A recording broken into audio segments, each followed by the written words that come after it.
Welcome to Chain Reaction, the Foreign Policy Research Institute's flagship network of podcast series examining the political, security, economic, and social trends shaping Europe and Eurasia.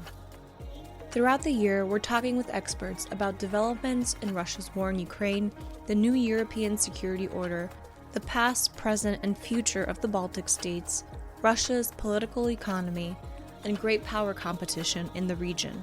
Join us each month for Bear Market Brief, Baltic Ways, Report in Short, and of course, our flagship, Chain Reaction. New episodes are available each week on Apple Podcasts, Spotify, or wherever you get your podcasts. This week on the Bear Market Brief. The Bear Market Brief is a podcast that fundamentally and at its very roots is about the confluence of economics and politics. We are thinking about what events might happen and the risk of those events, their probability, and what they would mean should they come to pass. What we are stealthily doing together is being practitioners of a field called political risk. Welcome back to the Bear Market Brief. I'm your host, Aaron Schwartzbaum, and on this episode, we're going to zoom out a little bit. We'll be talking about Russia, but only obliquely. What I want to learn from an expert is how do we do political risk? Now, as I mentioned, political risk is at the very roots of this project, and I mean that.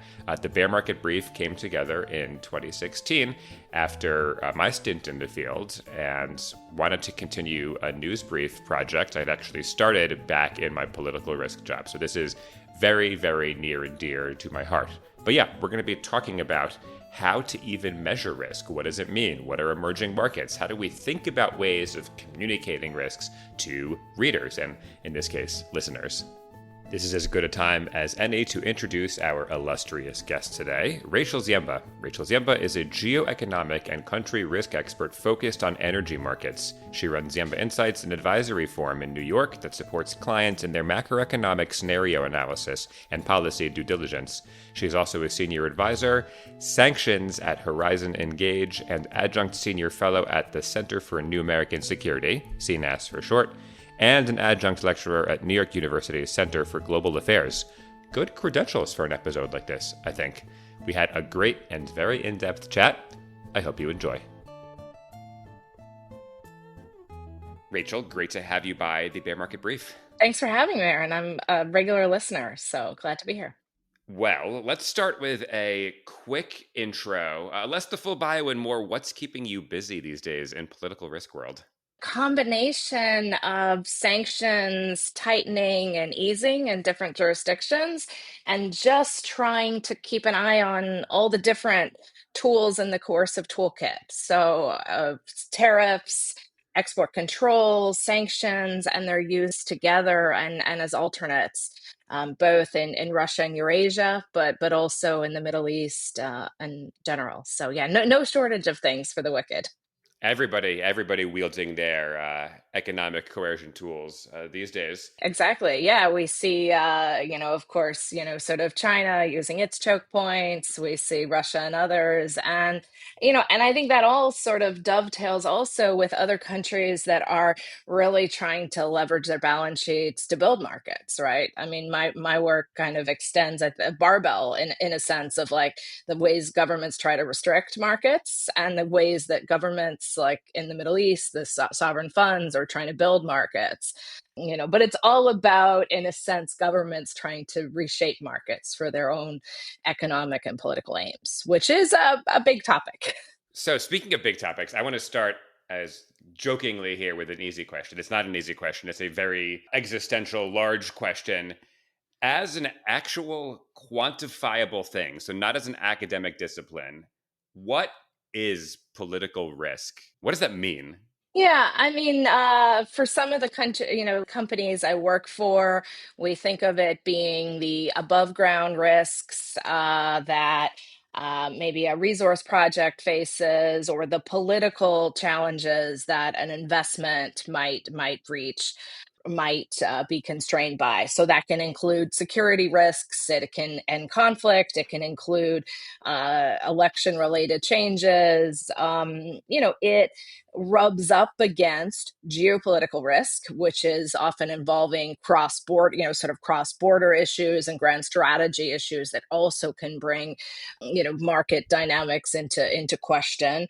And it also rubs up against, policy risk and policy changes, which might be more predictable. So I may not be quantifying this incredibly well, but what I do a lot of is horizon scanning for clients, helping them think through, kind of core scenarios and different scenarios, and helping them think through how things could, change, and really trying to scale it by, what risks might or might not be priced into the markets in which they're operating. So I have a question, pretending that I haven't, read up on markets for the sake of elucidating the question. So when something is priced in, what does that mean? Yeah, and I mean, there's a lot of people that will talk authoritatively, such and such is priced in and such is not. I think it's always good to have some humility in this circumstance. So one of the examples I point to is one that came to my mind when I was quite a young analyst, making a transition from being a sort of political scientist, international relations person, knowing some economics, to suddenly having to be a market strategist as well. And I remember having to look at the emerging market debt space. And I was like, everyone is always asking about Venezuela. Why are they asking about Venezuela? Now, at the time, Venezuela made up a large share of the emerging market debt index and had a very low, sort of very high default risk, and therefore it paid very well. And so you had, very high interest rates, and that in a sense priced in a fairly high default risk. So, so as I say, we can also look at the oil markets and say, you can do calculations based on how much surplus fuel is sitting on the sidelines and how much, if a given event happens, the price moves. But I think, rarely can you do a very precise calculation. I think you can do various event studies and try to look at what might be, sort of affecting the short term and longer term parts of the financial curves. So I guess this actually relates perfectly to the question I wanted to ask next. Good segue here. So concerns how we're quantifying risk. We talked about what risk is.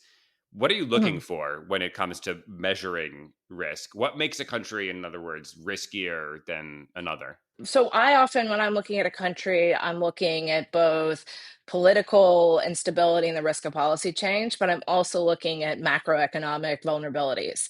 And the two can go hand in hand, right? But in a sense, underestimating macroeconomic vulnerabilities or social vulnerabilities could lead to, I think, a mispricing of risk. So when I think about a country being more or less vulnerable, I might look at whether it has a high external deficit that it needs to attract a lot of capital to come in on an ongoing basis. So, for those countries, if they have a political shock, they're more likely to see capital outflow and then need to respond with austere measures. In my head, I'm thinking about Turkey over the last sort of several months, in the context of the detention of the mayor of Istanbul.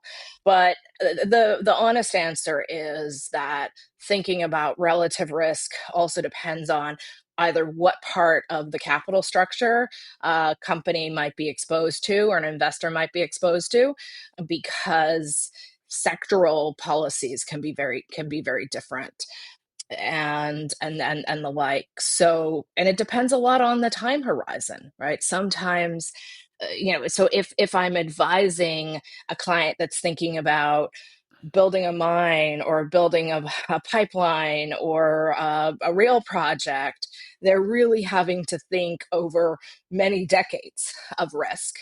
and then might be monitoring along the way. Whereas a sort of more financial investor client, they might be interested in really what the outlook is for the next 6 months. And so you could, your perception of risk is going to be different in that regard. So I guess a question there when I yank that thread because it's Yeah. interesting. So when it comes to how we're measuring risk, let's say with different time horizons, short term, long term, what are the different kinds of factors we're taking into account as we think about those time horizons? So yeah, what are we looking for? Well, sometimes, like right now, we're in the midst of a fairly extensive trade war and technology competition. And so one of the things I do when I'm looking at risk is also to screen for countries that are more or less able to take advantage of that environment, right? Have you already seen a relocation of supply chains to get around these dynamics? Are we seeing countries that in some ways are insulated from those macro and political risks? And so I might combine that with sort of assessment of who the key players are within a given country, but also have a sort of a baseline of who wins and loses within with a given policy change. And that's something I'm watching quite closely in thinking about some of the sanctions easing scenarios in a range of countries, including Russia, for example. So that is once again a great segue here. I wanted to spend the bulk of this podcast, this recording today, talking through a hypothetical.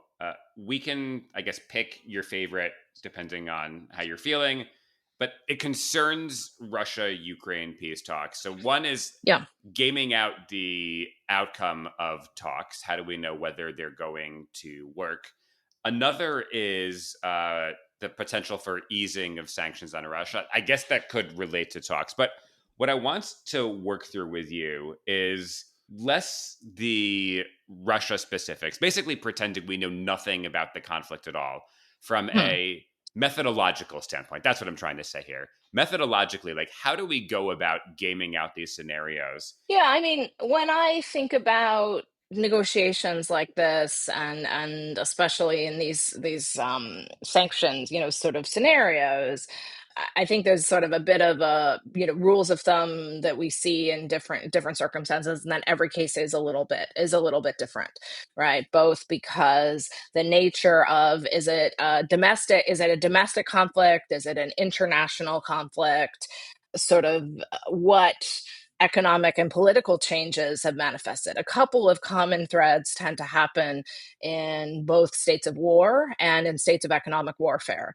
And that often results in an increase in the role of, I would say, too big to fail entities within a state. And so I'm thinking about state-owned enterprises tend to increase. The military tends to increase its share in throughout the economy. And then these are players that in the context of conflict coming to an end will have veto power, right, to some extent. And that has an impact on not just, I mean, the sort of the first round of gaming out, but also on how investors might have to think about the opportunity set in the next innings, right? So it may not be all a factor on sort of day one, but as I think about and hear from foreign companies who are maybe very preliminarily reassessing the Russia market. I know we said leave Russia out of it, but or the Iranian market or the Syrian market, right? As we speak, that sort of element of who are the players that they would face and how predictable might their sort of policy actions be. Now, in terms of playing out the sort of specific negotiation strategies and other dynamics, I think some of the step is thinking about whether the war, sort of the conflict aims and strategy have been fulfilled, right? Is there in any negotiation and sort of settlement, does it look like a stable situation, right? And that's where I think both financing matters, but also what the drivers of growth, the different actors play. I mean, I guess this is all leading up to my concern that it's hard to see a stable, lasting, sort of peace in this particular case. For some of the other negotiations that I'm tracking now, like those with Iran, where the talks are really sort of hauled up in part on this, what are the aims of any negotiation? Is there something that the two sides can both benefit from? What I find is helpful, I mean, sometimes I think when doing political risk scenario work, often people would start with like, what's a central scenario, and then what's better and what's worse. Sometimes it's better just to think about distinct scenarios, and I think distinct plausible scenarios are always most important. Sometimes you game out something that's less likely, but would be very high impact.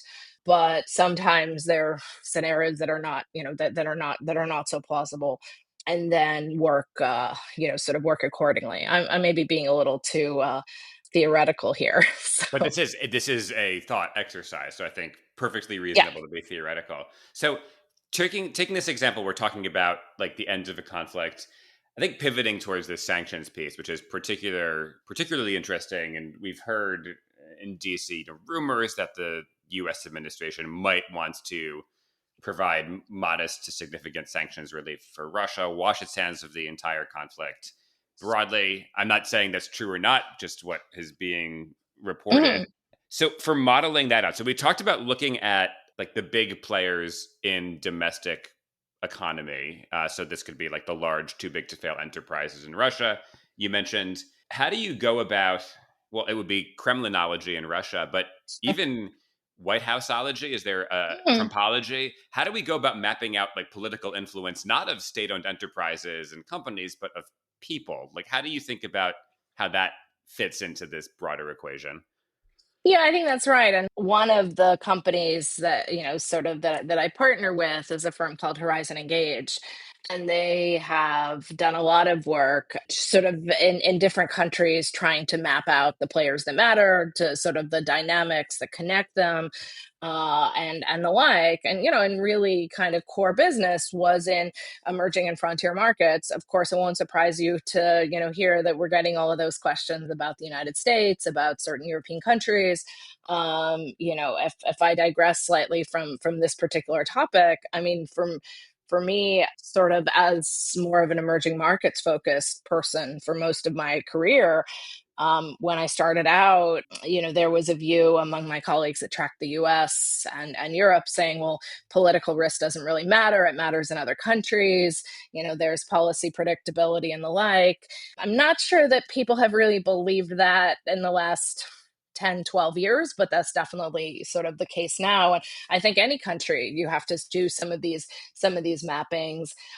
Look, I think influence mapping and sort of other sort of defined interests is something that's relevant in several of the last administrations, but seems particularly so now. Where the Trump administration is concerned, you have both competing power bases in some of the traditional agencies. You also have people outside of government, friends of Trump. You have a dynamic where where you have a key negotiator and several ongoing negotiators who sort of sits a bit outside of the structure. I'm thinking about Steve Witkoff, who comes in without a lot of sort of subject matter expertise. I'm not saying that can't make for clear sort of negotiations, but I think we also have a dynamic where the different definitions of American interest come into play in a different element. So I think that we're in a dynamic where mapping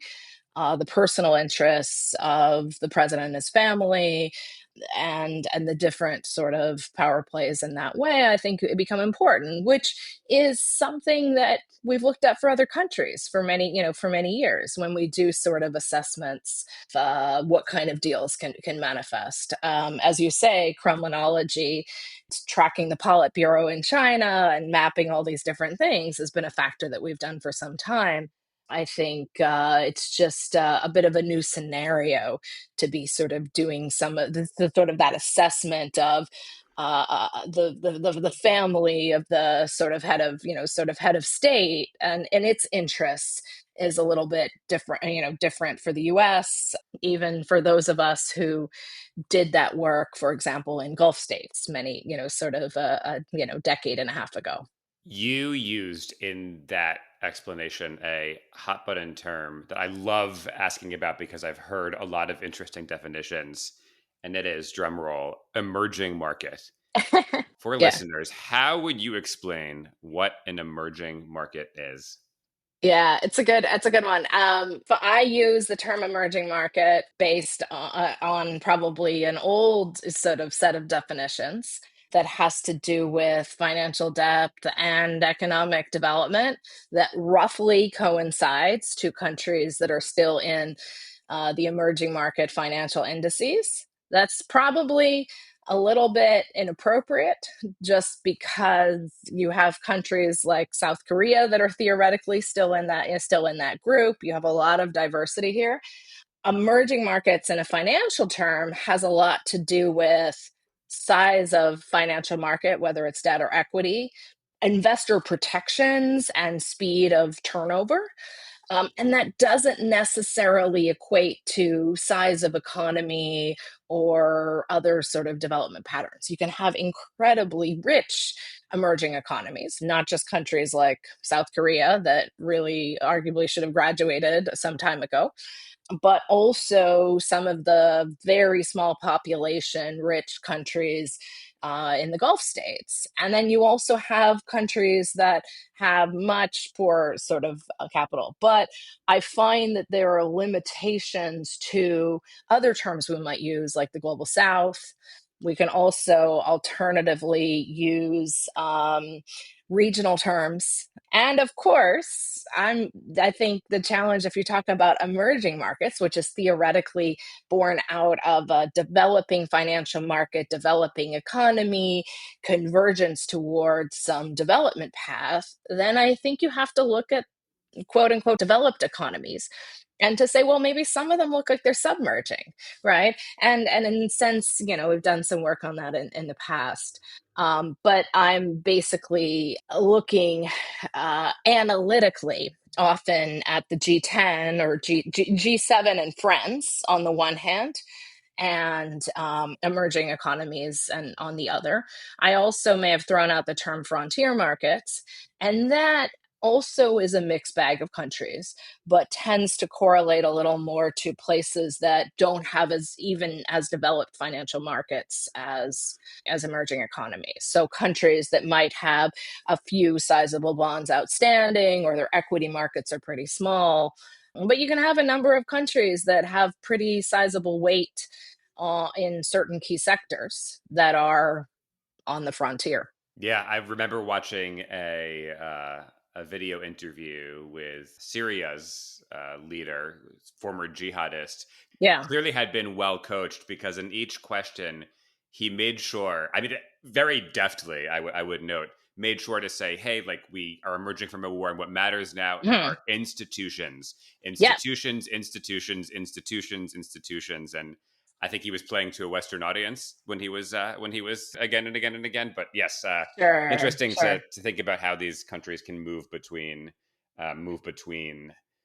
these types of markets. And yes, if you can emerge, you certainly can submerge. I have one other question that, for my days in political risk, came up again and again. How you communicate risk, the use of the English language to talk about probability or what may or may not happen, or to communicate clearly the potential impacts of these unlikely but highly impactful events. How do you think Hmm. about that as a kind of higher level, like theoretical question? What matters in that kind of communication?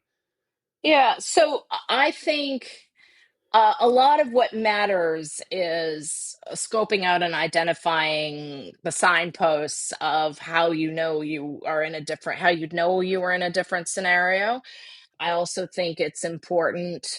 There's different schools of thought of, do you say what does very likely mean?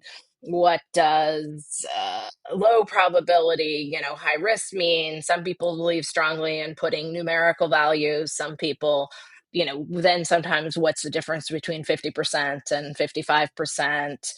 Look, one of the lessons learned over the last 6, 7 years is the importance of mapping supply chain vulnerabilities under different scenarios and really understanding indirect exposures. And so I think as an analyst, one of the most important things one can do to communicate risk is to help come up with tools about whether it's both government actors one might be exposed to or indirect exposures. We live in a world now where a combination of tariffs and sanctions and uh, diversion of supply chains has meant that it's become harder for companies to track some of their indirect exposures, and so I think sort of trying to help people think through those risks is very important, and that's where making sure to to map those risks. And by the same token, exposures can vary based on your center of geography, right? A company operating out of Southeast Asia might view their political risks in the Middle East in a different way than an American or European person that would be exposed to export controls and other dynamics. And in a period of transatlantic divergence on, say, sanctions, those relative risk sort of positions between different types of companies from different types of jurisdictions are likely only to widen.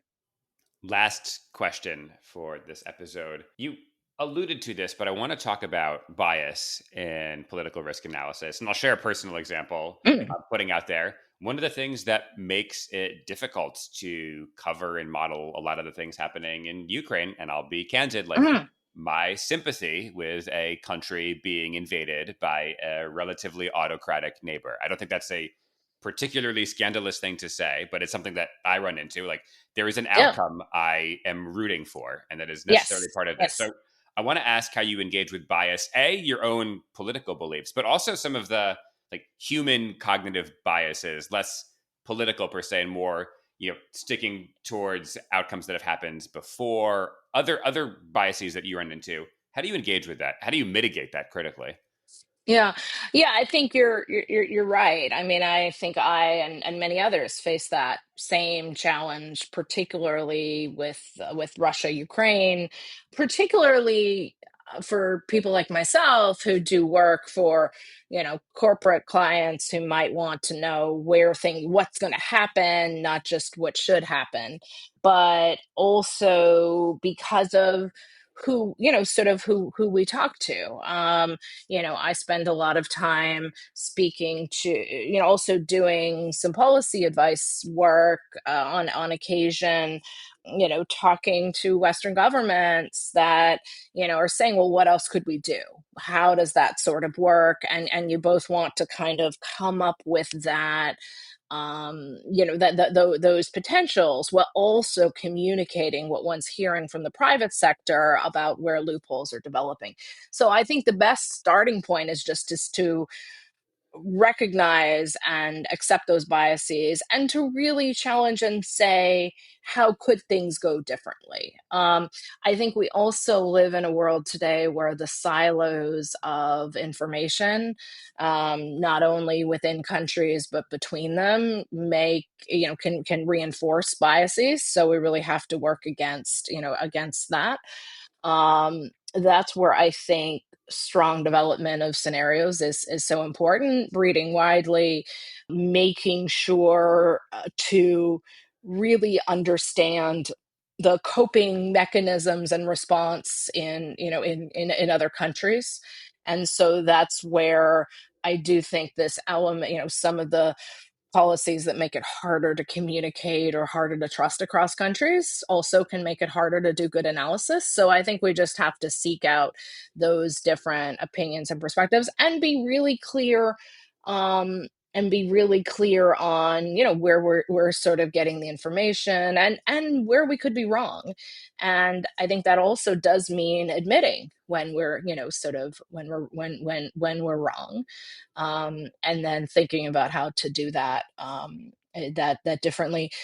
That cognitive kind of element of assuming past scenarios will repeat themselves is something I'm aware of, a lot also in the sanctions work, right? Because we can look at the past examples and say, well, how difficult was it to lift sanctions, and what other non-sanctioned policies, for example, can reinforce the impact of overcompliance and sanctions dynamics. And so I'm thinking about the issues we alluded to before of greater government and military role in an economy and coping. But yeah, so I think just craft your scenarios well, seek out different sources, and be explicit about what your audience's biases might be. Rachel, thank you so much for joining the Bear Market Brief.